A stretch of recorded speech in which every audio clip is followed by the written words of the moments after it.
amma mu yi magana gaskiya. Ni na san fina-finan da ba ma biyan mutum ake in yayi ba, shi yake biya, kuma kun san da wannan. To me abin wata magana anan? Yanzu wannan tsohuwar da aka sa ta gaba ake ta wannan maganar, so kuke hankalinta ya tashi, wani abu ya zo ya same ta na ciwo daban?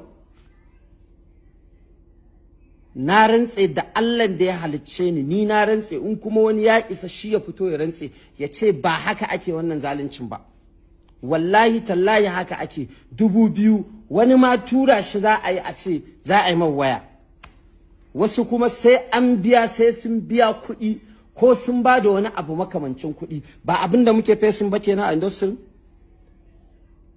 Ko ki ba da kuɗi ko kuma ki ba da kanki, ba shine abubuwan da ake fama da su ba? Me wannan ma magana ta faɗa ana bata 2000, wannan ai kowa ya sani, sai dai wanda yake kin Allah.